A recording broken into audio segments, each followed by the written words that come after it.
एक चुकीचा निर्णय भाग 13. विवेक सरोजला घाई करत होता घरातून लवकर निघण्यासाठी, कारण एअरपोर्टला जायला उशीर होत होता. सरोज, आपली निघायची पण वेळ झाली, पण अजून तुझ्या माहेरून कोणी आले नाही भेटायला. मी फोन करून बघू का दादासाहेबांना? त्यावेळी सरोजने खोटेच उत्तर दिले. नको विवेक, मी आत्ताच फोन केला होता दादांना आणि राजेश्वरला पण, तर ते म्हणाले की आम्ही डायरेक्ट एअरपोर्टला भेटायला येऊ. सरोज बरोबर काळजी घेत होती. विवेकला काही माहिती न होऊ देता इथून राजेश्वरच्या मुलाला घेऊन जायचे. विवेक सध्या त्याच्या करिअरमध्ये जास्त गुंतला असल्याने तोही फार सरोजला विचारत नव्हता. विवेक म्हणाला, बरं ठीक आहे, चालेल मग, मी नाही करत फोन यांना आता. हो हो, नका करू, उगाच 10 वेळा फोन करण्यात वेळ जातो. चला आपण लवकर निघूया. तिने तिच्या मुलासोबत राजेश्वरच्याही मुलाला पटकन सोबत घेतले आणि ते एअरपोर्टला निघाले. वृंदाचा मुलगा यव्हाना 2 महिन्यांचा झाला होता आणि आता सरोजच त्याचे सर्व आईसारखे करू लागली. विवेकच्या फ्लाईटची वेळ होत आलेली होती आणि विवेक अधीरतेने सरोजच्या माहेरच्या लोकांची वाट बघत होता, कारण त्यालासुद्धा आता टेन्शन आले होते की या बाळाचे काय होईल. याला आपण घेऊन जात आहोत, पण याच्या घरची याला आतापर्यंत भेटायला आली नाहीत. ही त्यांची आता शेवटची भेट असेल या मुलासोबत. नंतर आपण किती दिवसांनी परत येऊ हे त्याला स्वतःलाच माहिती नव्हते. काहीतरी मनामध्ये चुकचुकल्यासारखे होत होते.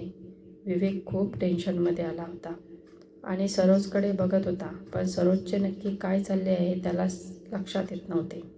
विवेकला आता या क्षणी त्याच्या नोकरीचे जास्त महत्त्व होते. सरोज एवढी मोठी गोष्ट त्याच्यापासून लपवत आहे हे त्याला लक्षातच आले नाही. त्याने सरोजला परत एकदा म्हटले, अगं कधी येतील? तू फोन कर ना त्यांना, बाळाची भेट होईल त्यांच्यासोबत. हो हो, करतच आहे विवेक मी.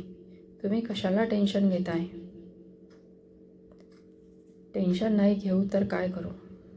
मला तर काही समजतच नाही आहे. त्यांचा मुलगा आहे, त्यांनी लवकर भेटायला यायला पाहिजे. घरीच यायला पाहिजे होते.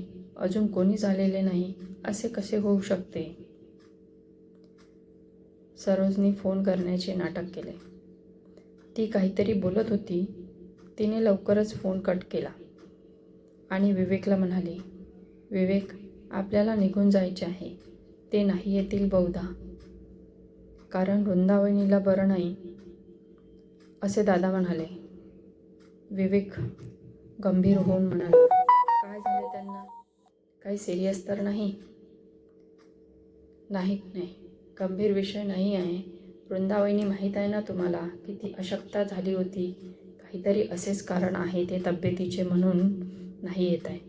आई एकटी तरी कोणासोबत येणार, म्हणून आपल्याला वाट बघायला नाही सांगितली. तुला कन्फर्म आहे ना त्यांनी असेच सांगितले? हो हो, अगदीच कन्फर्म आहे मला. सरोजने खोटं बोलून वेळ निभावून नेली. घरून निघताना सरोजनी एक पत्र लिहून बाजूला शेजारच्यांकडे ठेवले होते. तेथे कोणी माहेरचे जर भेटायला आले तर हे पत्र त्यांना द्या असे सांगितले होते. विवेक सरोज मुलांना घेऊन कॅनडाला निघून गेले. त्यानंतर सरोजने तिचा फोन ऑफ करून ठेवला. याआधी राजेश्वर आणि दादासाहेब रोज सरोजकडे बाळाची विचारपूस करायला जायचे. तो कसा राहतो, त्याची वाढ बरोबर होत आहे की नाही हे जाणून घ्यायचे. मध्ये मध्ये राजेश्वर मुलाला बघून यायचा, परंतु वृंदाची तब्येत आणि तिची मानसिक अवस्था जशीची तशीच होती. एखाद्या दिवशी ती एकटीच खोलीत बसून रडत बसायची.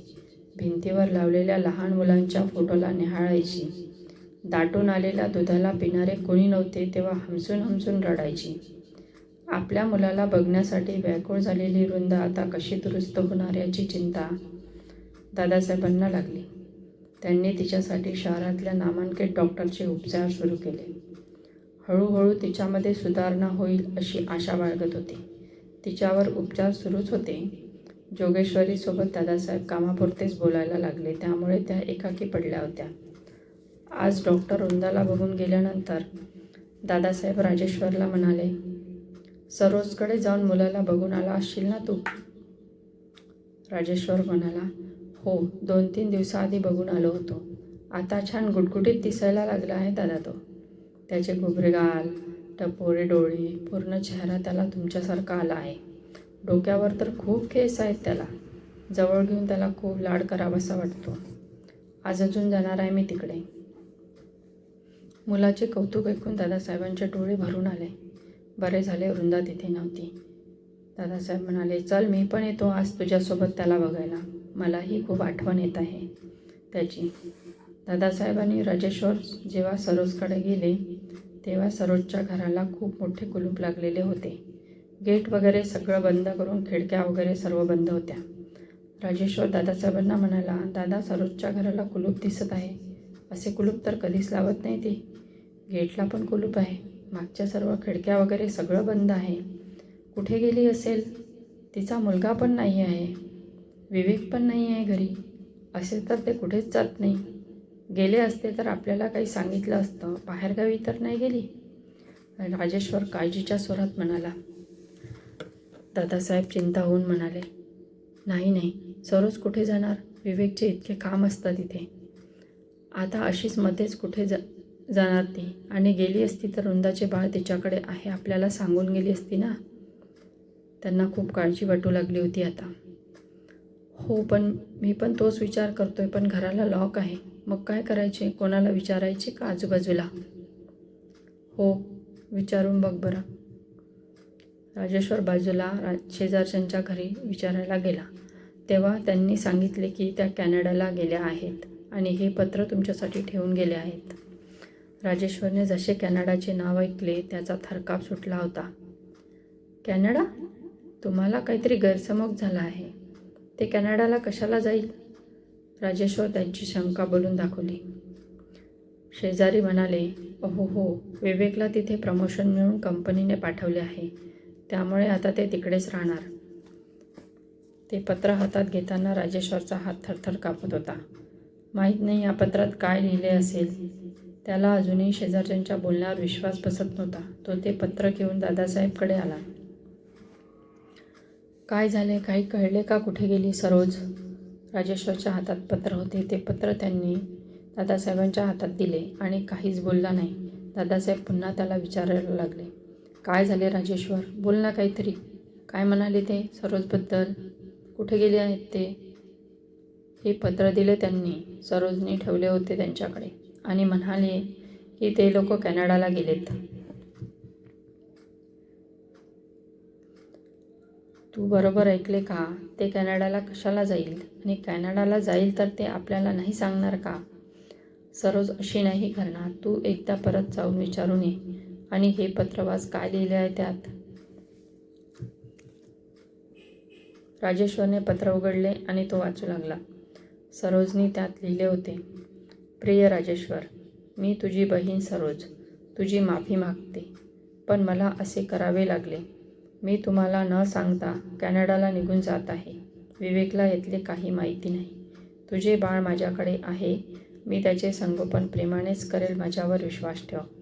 मला तुझ्या बाळाचा लळा लागला आहे आणि आता मी ते वृंदावनीला नाही देऊ शकत. कारण मी स्वतः त्यांच्याशिवाय नाही जगू शकणार. तुझे बाळ माझ्याकडे माझ्या मुलासारखे राहील. मी त्याला चांगलेच वाढवेल हे वचन देते ते मी तुला. तुझी प्रिय बहीण सरोज. दादा, सरोज आपल्या बाळाला कॅनडाला घेऊन गेली आहे. विवेकसोबत खोटे बोलून की तिने आपल्याला सगळं काही सांगितलं आहे. राजेश्वर खूप घाबरलेला होता आणि आता दादासाहेबसुद्धा घाबरायला लागले. त्यांना कसे तरी राजेश्वरने सावरले आणि तिथून घरी आला.